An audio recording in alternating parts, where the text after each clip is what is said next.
Welcome back to Les Schwab Tire Center's Outdoor GPS, presented by Fisherman's Marine and Outdoor.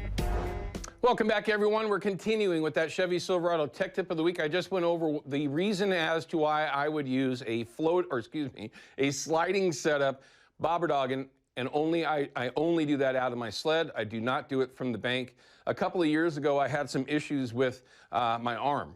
Matter of fact, both of them, but my right arm was really giving me a hard time. I couldn't use a spinning rod setup, so I was actually using that exact setup from the bank. And it really ingrained into me as to why. Well, number one, it was with the bait caster. With a spinning reel, it's much more user-friendly to use that sliding setup from the bank. Again, maybe I didn't already say this, but fishing from the bank with that setup, absolutely fine. I'm just saying this, whatever I'm talking about here in these tech tips forever, no emails, please. This is just what I do, okay? This is my theory. This is what my thoughts are. It doesn't mean this is the only way to do it or the way that you have to do it or the best way possible. Okay, I'm just giving you my perspective. So if I were to fish that setup from the bank, it probably wouldn't be with a bait caster. It would be with a spinning reel setup, just because it's a little bit easier to cast with, this and that. So there's a reason why 98% of the dudes that are out there these days are all fishing that way. It's extremely effective. It's just that simple. All right, so to my preferred way of doing it. Me, being an old school winter steelhead fisherman, okay, I love to either be in a drift boat or on the bank. Do I like being in my sled? Sure.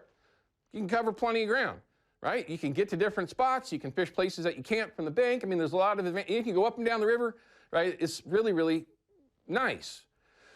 But if you're talking winter steelhead fishing, typically your feet are in the ground, right? You're in the water. Walking around, that's winter, in my opinion, again, that's winter steelhead fishing. Drift boating it or walking in or both, combination of the two, whatever it might be. So this is my favorite way to target steelhead. If somebody said this is the only rod and reel that you get to go after winter steelhead, this is it, okay? And I would be very confident that I'd be able to hang in with anyone, either between fishing beads, yarnies and eggs, straight eggs, pink worms, whatever it is. Because you can fish it all with this setup, much like you can with the slider. It's a little bit different, but this would be my setup. I would say 100% that this would be my setup. It's a 10'6". It's a 10 to 20 rating. Some might go, oh, that's too heavy. No, it ain't. Seriously, I mean, it's really not. This is the 1066 from Edge, okay? This is the Black Widow line of rods. Phenomenal. It's paired up with the 4,000 size Stella Shimano, or Stella from Shimano. Do you need that? No. Is it nice? Oh, it's hard to go to anything other. I'm just saying, that's my setup. That's what these setups are, okay? So the 1066, a size 4,000. Now you're gonna go, man, that's a big reel. It's really not. It weighs about the same as any 3,000 or 3,500. Now the Stella does weigh a little bit more just because of the way the reel is made. There's a reason why a Stella is what a Stella is. But anyway, so the combination between this rod, this reel, the braided line, the fixed float, okay, is just precision. Now you're gonna go, what are you talking about?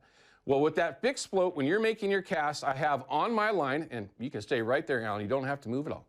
On my line, this is the only weight that I've got. This is pencil lead, okay? Remember old school pencil lead?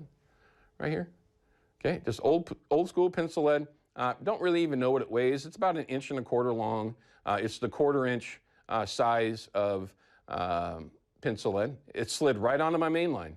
So all I've got on my line is this fixed float, a piece of pencil lead that's sliding on the main line, and then a swivel. I don't even put a bead between my, never needed it. I've done it this way for well over 20 years, everyone. And for those out there that know me and fish the same way I do, think in your head how long we've been fishing this exact way.